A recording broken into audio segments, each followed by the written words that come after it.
siaran langsung lagi. Sekarang sudah ada musik. Musik itu tahu nggak? Kayak gini, kayak baterai alkalin, tahu? Kalau baterai alkalin itu ketika kamu crit, tuk, tuk, tuk, tuk, tuk. Nah, kayak aku juga kayak gitu. Jadi menurut aku itu musik itu kayak gini. PLTA tahu? Pembangkit listrik tenaga angin. Nah, dia itu kincir angin gitu kan. Nah, airnya nggak ada, putarannya kecil, statis. Nah, kinetik kan. Jadi menurut aku beda ya tiap orang itu. Nah, ada orang katanya bilang musik haram. Ayat mana yang bilang musik haram? Bahkan di ayat Asyura ya, para penyair gitu kan. Di situ ada di ayat terakhir itu yang membalas puisi orang-orang kafir gitu. Jadi sebetulnya tergantung orangnya gitu, maksud aku gitu. Musik itu bisa jadi nikmat. Allah itu ngasih telinga itu untuk apa? Tapi bisa juga ketika musiknya itu dipakai untuk dalam tanda kutip ya, sambil zina gitu, sambil kayak gitulah yang berbuat misalkan gini. Ketika kamu tahu aku pernah di pengadilan itu kayak gini. Ketika adik aku kan diputus bersalah gitu kan, bahwa motor disita sebagai barang bukti. Ketika aku beres itu motor dikembalikan ya. Tapi ada barang-barang yang tidak diperbolehkan karena itu alat untuk berbuat kejahatan gitu maksudnya katanya. Padahal itu punya aku, bukan punya adik aku. Terus ada tas, ada helm. Terus apa aku pikir yang berbuat barang bukti yang untuk berbuat kejahatan, misalkan nih dibuat HP dia itu nyadap gitu kan.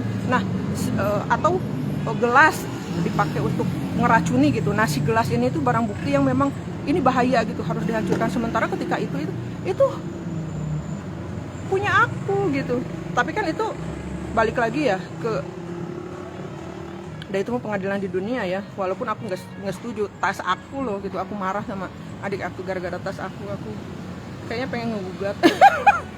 Nah, maksudnya terkait dengan musik ya, ketika musik itu dijadikan seperti itu, include gitu dengan suatu perbuatan yang dosa yang Allah tidak ridhoi gitu, maka akan dihitung segala semua. Kamu pakai musik itu nikmat dari Allah, kamu mata kamu itu nikmat dari Allah, kamu telinganya kamu itu nikmat dari Allah. Dalam Al-Quran itu ada ayat azab Tuhanmu itu adalah sesuatu yang harus dikatakuti. Jadi perhitungan Allah itu sampai satuan terkecil, jadi akan dihitung gitu. Di Al-Quran surat Al-Jajalah itu bahwa bumi menjadi saksi. Jadi ketika kamu berbuat dosa itu segala sesuatu itu akan dihitung. Allah maha perhitungan, Allah maha detail. Nah, terkait musik sendirinya, aku mah cuma menceritakan yang pernah aku alami gitu ya. Jadi ketika kecil itu nggak tahu ya aku nakal atau kayak gimana, aku sering banget dihukum. Nah, ceritanya jadi aku itu suka main jauh pakai sepeda gitu. Terkait memang aku mungkin terlalu aktif gitu, jadi aku diem itu ketika aku dikasih tayangan TV. Misalkan aku dikasih film waktu itu mah Sate Merah Sati ya, sampai nangis gitu, sampai aku pernah dikatain sama paman ya, adiknya nenek, Haling ulah ribut teh dia cina. Kadi tuh nonton Sate Merah Sati cina gitu. Jadi aku itu kalau udah nonton Sate Merah Sati itu diem gitu ceritanya. Nah, aku itu pernah, seingat aku gitunya, pakai sepeda. Aku tuh masih TK pakai sepeda. Dari kan rumah aku di Asrama Papin, depan Asrama Papin. Dari depan Asrama Papin itu ke belakang itu kan ke Asrama Polisi Bojong itu kan jauh gitu kan. Terus ada turunan. Kalau sekarang udah gede nggak terlalu kelihatan turunan ya, tapi dulu mah waktu masih aku kecil kan turunan. Jadi aku turun kayak gitu, ngebut kan. Nah, tiba-tiba dalam telinga aku itu ada musik. Jadi berhenti kayak gitu, bukan berhenti, belok gitu, set gitu di depan garasi temen aku namanya si Gepeng itu, Guntur. Rumah itu di situ dulu mah kayak batu-batu di situ tuh. Jadi emang aku ngedenger musik gitu, jadi joget we. 2 kali seingat aku. Jadi ketika aku dulu pernah aku juga ketika masa-masa ada masanya memang aku juga gitu takut banget ngedenger musik gitu, segala sesuatu tuh aku mendingan Al-Quran gitu, baca dengerin murotal gitu kan, almuk gitu kan, terus kayak gitu. Tapi itu lebih ke kayak gini, itu juga karena aku denger ceramah ya, tapi sebetulnya bukan kayak gitu, sebetulnya lebih ke kayak gini, di titik kayaknya aku ini, maksudnya setiap detik aku itu gitu, saking takut gitu dulu itu aku suka dugem gitu kan. Jadi aku itu ya Allah, aku ngeganti masa-masa dugem aku gitu dengan tahajud gitu. Ada masanya kayak gitu, ya Allah aku ngeganti tiap detik aku itu yang aku lalaikan itu dengan Al-Quran gitu kan. Aku saking takut itu, sampai kata aku juga kayak uang 10.000 tuh aku tuh cuma sampai nangis 2 jam ya. Terus aku udah nggak ngerokok, itu mah memang 1 hari ya, memang drastis gitu. Dari tadinya aku itu gara-gara mama aku sih ya, jadi sekarang ini aku masih ngerokok ya, masih sabu. Terus mama aku kan sakit, ceritanya mama aku didiagnosa sakit stadium 3 kanker paru. Jadi aku mikirnya, ya Allah, aku tuh belum jadi anak baik ya. Aku tuh takut doa aku itu nggak dikabul gitu sama Allah gitu. Aku tuh pengen mama aku sembuh gitu maksudnya. Jadi takut selama ini teh aku itu nggak jadi anak baik gitu. Kalau nggak jadi anak baik kan Allah itu nggak ngabulkan doa aku gitu. Sementara aku itu pengen mama aku sembuh gitu, walaupun aku bisa gitu, maksudnya bukan bisa, aku punya uang gitu, aku mau ngebayar apapun, ngeluarin apapun, aku sampai mau ngejual rumah, ngejual mobil gitu, asal buat berobat mama aku, asal mama. Tapi kan yang namanya itu kan cuman harta ya, maksudnya ikhtiar gitu kan, tapi kan tetap kesembuhan mah di tangan Allah gitu. Aku takut doa aku nggak dikabul gitu. Jadi siangnya itu aku masih kayak gitu, malamnya itu aku tahajud dan full total aku ninggalin semuanya kayak gitu. Temen aku masih pada ngerokok gitu kan, ketika teman aku datang ke rumah gitu dia ngerokok di depan aku. Kata Tita itu katanya rokok itu haram gitu. Dasar dah, aku nggak ngelarang mereka ya sokoknya, tapi dah aku mah enggak gitu. Aku ngeharamin nggak, aku nggak ngeharamin itu untuk orang lain gitu. Tapi waktu itu aku enggak, maksudnya aku nggak mau gitu. Walaupun dalam hati kayak gini, temen aku ngerokok depan aku juga pengen ngelepuh gitu ke depan aku gitu kan. Aku mah kayak gini bete gitu. Tapi betenya bukan karena aku mengharamkan itu, bukan. Maksudnya aku nggak peduli dia ngerokok gitu. Itu ngerokok di rumah aku gitu kan. Tapi dah aku gitu, lagi enggak gitu. Tapi aku pengen, tapi aku enggak gitu. Semata-mata waktu itu kan ada masanya kan, maksudnya pemikiran orang itu kan bertahap gitu kan. Toh ketika Nabi Muhammad juga ada fasenya gitu. Maksudnya Nabi Muhammad juga sama kan, manusia gitu kan, apalagi aku gitu kan. Sama gitu aku juga gitu. Maksudnya ada fase-fasenya seperti itu gitu kan. Walaupun aku tahu gitu, nggak ada secara implisit bahwa benar-benar diharamkan gitu. Tapi itu mutlak diri aku sendiri. Nah terkait terkait musik itu sendiri, sama musik, apalagi musik ya, nggak ada gitu musik itu gitu. Apa sih ini telinga buat apa? Ada riwayat ya, Nabi Muhammad itu datang ke pernikahan, di pernikahannya itu kebana gitu. Maksudnya sekarang di Al-Quran ya, sekarang di Al-Qurannya sendiri nggak ada gitu. Dan ingat, yang jadi patokan itu sebetulnya ketika at-tahrim. Jadi ketika at-tahrim itu Nabi Muhammad itu mengharamkan madu karena memang dorongan untuk istilahnya dalam rumah tangga itu untuk meredam antara istri yang satu sama istri yang lain. Nah, bahkan hal seperti itu aja padahal menurut kita ya itu kan dalam rumah tangga gitu kan, enggak keluar gitu. Akan tetapi Allah Maha Tinggi, janganlah kamu mengharamkan yang dihalalkan oleh Allah. Maksudnya apa yang tidak secara di Al-Quran tidak disebutkan dengan jelas gitu, kecuali memang Nabi, Rasul, kecuali Rasul menghalalkannya. Karena Rasul itu ada di Quran surat Al-Nisa itu, putuskanlah menurut pengajaran yang diberikan oleh Allah. Jadi Rasul itu bertanggung jawab kepada Allah Subhanahu wa Ta'ala, dan manusia juga bertanggung jawab kepada Allah dan kepada Rasul. Sementara Allah tidak bertanggung jawab kepada siapapun. Allah Maha berkehendak, aku tidak akan ditanya mengenai perbuatanku, tapi manusia yang akan ditanya. Udah, pokoknya musik, aku mah suka musik kok ya. Nah, nggak ada yang mengharamkannya. Bahkan di Quran surat Asyura itu di ayat terakhir itu kayak gitu, yang membalas syair puisi orang-orang kafir gitu. Jadi memang ada orang kafir, ada orang beriman gitu maksud aku.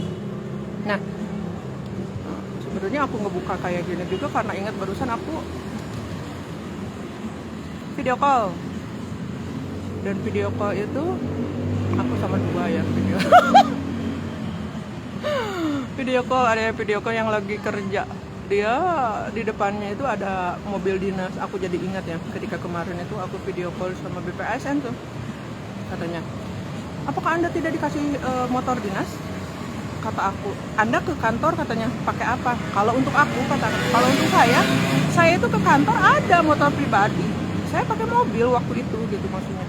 Tapi motor yang dipakai untuk operasional ke lapangan itu nggak ada. Sementara di dinas aku itu berhubungannya dengan masyarakat, home visit, ada aduan, aku langsung visit gitu kan. Staf sih maksudnya, ada banyak gitu yang, bukan ada banyak, ada gitu kan THL yang memang dia nggak bisa gitu karena nggak ada motor gitu. Sementara pakai mobil berarti kan harus enggak mobil kan khusus sopirnya gitu kan. Sama aku ya, kadang aku juga sama aku gitu, mobil aku itu ya pernah tuh lagi ada uji sertifikasi LKS tuh dari Kemensos tuh, ternyata ada pengemis yang kakinya buntung itu dievakuasi oleh Pol PP, dimasukin ke rumah singgah kayak gitu. Terus kan udah ditelusur kan siapa keluarganya, ternyata katanya keluarganya itu disimpan aja katanya di Panti Welas Asih kabupaten ya, itu orang kabupaten, keluarganya di kabupaten. Waktu ke Panti Welas Asih ya silahkan aja. Jadi keluarganya tuh udah bentar lagi ini gitu, sebentar lagi ngejemput gitu. Jadi aku itu waktu itu mobil nggak ada yang bisa dipakai coba di kantor tuh. Pokoknya mariwah we di dinas sosial mah. Ayo banyak motor mah, tapi motor dipakai apa? Dipakai orang ke keuangan, kadang dipakai olahraga. Nah, mobil dinas dipakai pejabat boleh pakai mobil dinas. Sebetulnya kalau ngelihat hakikatnya untuk apa sih mobil dinas itu? Untuk kelancaran dinas kan. Dia itu diberi jabatan itu karena dia jabatannya, dia tanggung jawabnya aja. Jadi ketika di lapangan itu enggak terpenuhi, tanggung jawab dia loh. Sekarang mobil dinas cuma dipakai dia dari rumah ke kantor, apalagi mobil dinasnya itu dipakai buat ngejemput anak, ngejemput istri. Ada yang kayak gitu? Ada, banyak. Dia pakai sopir dinas coba. Nah, sekarang ketika kemarin ingat yang LHKPN itu, BPSN tuh, ketuanya tuh. Pejabat Korpri, LHKPN-nya berapa dia? Coba lihat nomenklatur, struktur RKA, struktur anggaran di kementerian dia itu lebih banyak di bidang atau lebih banyak di sekretariat, dan siapa yang megang itu? Terus aku nggak tahu ya, kenapa komisi ASN itu gede anggarannya? Aku nggak tahu ya, BPASN itu anggarannya di Menpan atau di BKN? Karena kepala sekretariatnya itu, sekretaris-sekretariatnya itu ada di BKN. Walau alam. Tapi ngelihat dari pembagian anggaran ya, sebetulnya kelihatannya sih numpuknya di sekretariat. Tanyalah itu tuh sama orang-orang kementerian itu gimana postur RKA itu. Terus ngelihat juga itu ada tayangan siaran langsung itu, katanya pemerintah Kota Tasikmalaya itu riweuh TAPD katanya. Terus ngebenerin tubuh koperasi 1,5 miliar, tapi TPP ASN mau dipotong. Di satu sisi ya kerasa kan, yang aku rasain gitu, orang itu seenaknya, apalagi ngebandingin gitu. Tukin di Kemensos, bukan, di kementerian itu sekarang itu Tukin itu nggak dipotong sama sekali, sementara di daerah dipotong habis. Ada yang TPP-nya nggak dapet TPP gitu, kasihan ya gaji pokok itu. Nih ya, kalau ngitung gaji pokok, yang pensiun aja itu berapa sih gaji pokoknya? Dan mereka kerja. Nah, oh iya, kalau mereka pengabdian 20 tahun wajar, apalagi zaman dulu itu ya, ada PNS yang gajinya cuma berapa gitu. Umar Bakri, tahu Umar Bakri? Nah, zaman dulu tuh bapak aku itu ya, kan bapak aku itu pernah ditawarin, enggak, dia testing lulus. Bapak aku nggak mau jadi PNS karena gajinya kecil. Tapi kompensasinya dia dapat pensiun. Nah sekarang dapat pensiun, aku setuju gitu. Cuman kayak gini, orang ini yang korupsi yang aku tahu aja dia dapat pensiun. Sia-sia gitu negara gitu. Nah sekarang balik lagi tuh, Kota Tasik kan 1,6 miliar katanya untuk revitalisasi tubuh. Sama seperti aku di dinas sosial. Tahu nggak, anggaran untuk rehab untuk Taman Makam Pahlawan itu 360 juta setahun. Coba, sementara untuk sembako masyarakat, aku yang untuk lansia itu berapa ya, 28 juta ya. Itu tuh ditahan katanya untuk perubahan. Bakal dipapas habis. Jadi nggak boleh dicairin itu tuh. Coba bayangkan. Sekarang dia itu lebih penting. Aku nggak bilang kalau pahlawan itu tidak penting ya. Cuman, nah, orang di pemerintahan bisa melihat mana prioritas anggaran itu, apakah benar dia itu prioritas kepada masyarakat atau dia untuk kepentingan pribadi. Benar dia itu mengutamakan kepentingan rakyat atau dia hanya sebagai istilahnya apa ya, sebagai tameng ketika pemerintah pusat motong anggaran ke pemerintah daerah. Coba lihat anggarannya. Jangan-jangan kayak gini, ketika aku dulu di organisasi itu dipotong 60%.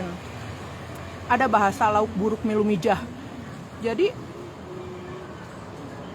segala sesuatunya itu ini dipotong gitu. Tapi beda ya kalau untuk aku mah gitu kan. Kalau sekarang kan mereka bisa sebetulnya mana anggaran yang prioritas, mana anggaran yang tidak prioritas gitu. Misalkan perjalanan dinas, orang bisa tahu ini perjalanan dinas real nggak dilaksanakan. Jangan-jangan untuk aku ngebayar nggak ada, sementara mereka perjalanan dinas fiktif. Aku nggak dikasih honor, sementara honor itu begitu banyak di sekretariat. Aku dengan beban kerja harus ngelaporin, sementara orang cuma nanya, kamu sudah mengerjakan apa? Mereka cuma nulis laporannya. Nah, sekarang balik lagi tuh ke anggota dewan bilang katanya, cuma ngopi aja. Tadi aku ada yang ngopi memang di sini, ada yang makan gitu, pakai baju dinas, pakai baju batik sih, aku nggak tahunya. Cuman aku kepikiran bukan urusan aku ya. Cuman ketika dewan ngomong kayak gitu, di satu sisi memang aku nggak ngebahas latar belakang dia ya, latar belakang dia jadi apa gitu. Toh dia masuk jadi anggota dewan aja, istilahnya dia udah dipilih oleh rakyat loh gitu. Dan itu sebagai poin. Adapun dia curang atau enggak, itu gobloknya ya KPU lah gitu, dia tanggung jawab loh dunia akhirat gitu kan. Nah sekarang memang ASN itu memang tanggung jawab dia gitu kan, kinerja gitu. Cuman balik lagi, kinerja dia udah benar belum? Gaji ASN berapa tuh? Jangan-jangan dia mengeneralisasi ASN ngopi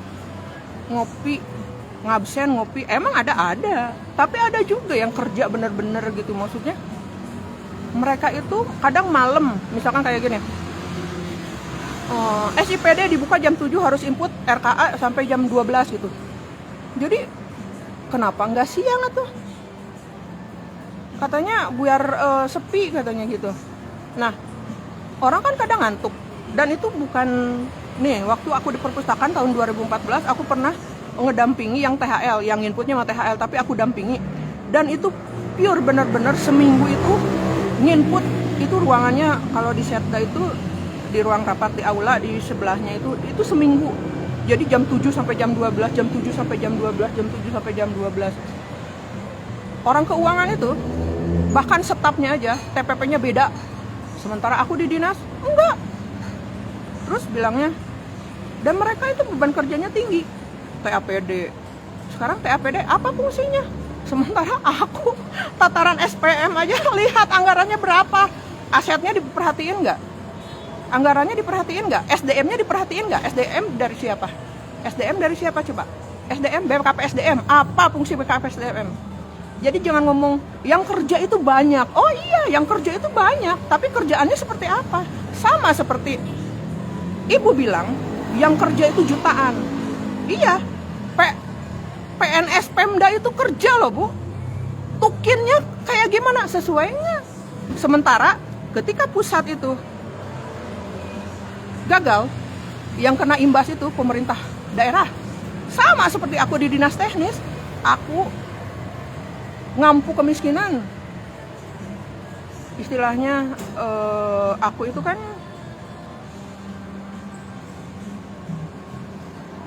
intervensi langsung gitu kan. Nah, yang kemiskinan itu berdampak siapa tuh? Hah? Apakah itu serta-merta ada? Lalu apa tuh fungsi yang atas? Ketika aku di ekonomi, aku nanda tangan perjanjian inflasi turun 1,5%. Nah, inflasi itu berkaitan erat dengan kemiskinan, daya beli masyarakat. Ada fungsi kesra, kesejahteraan rakyat. Jadi nggak kerja sendiri. Ya iya, nggak kerja sendiri tuh. Tapi ketika Anda tidak bekerja, bisa jadi orang lain kena imbasnya. Sementara Anda gaji gede, Anda nggak dipotong TPP, yang lain kasihan. Seperti aku, hak aku nggak dikasih. Mungkin kamu itu harus ngerasaan gimana jadi aku. Udah. Sekarang apa lagi? Oh iya, ngebahas yang tadi. Tadi aku bilang, oh ya, di UTAH juga aku ngelihat ada ini kayaknya. Oh iya, kalau sholat katanya kiblat menghadap Mekah. Aku pernah nih ya ceritanya. Aku pernah nginep di mana ya itu teh namanya, di Pascal dah. Tapi kayak hotel kapsul gitu juga kayak gitu. Kan sholatnya di luar tuh, cerita di luar itu ada disediain sih. Jadi pas aku sholat itu di depannya itu ada galon ya. Terus banyak galonnya itu. Ada tempat sampah gitu. Aku pindahin tempat sampahnya. Tapi kan galonnya susah ya, nggak bisa dipindahin. Terus kata di situ tuh kiblat alah kita tuh gitu. Aku geser supaya nggak menghadap galon. Ya Allah, tapi aku bilang gitu ya. Ya Allah, udah aku menghadap ngadap ke kiblat ya gitu. Cuman udah kondisinya kayak gini, jadi aku pindahin kayak gini. Di ayat Al-Quran itu, hadapkanlah wajahmu ke arah kiblat, arah Mekah. Istilahnya, ya walaupun seperti kayak gitunya, cuman kan hati aku mah tahu gitu. Cuman karena kondisinya seperti itu gitu, Allah Maha Bijaksana. Tapi Allah juga mempunyai hukuman. Jadi untuk orang-orang itu yang yang berpikirlah. Dadah.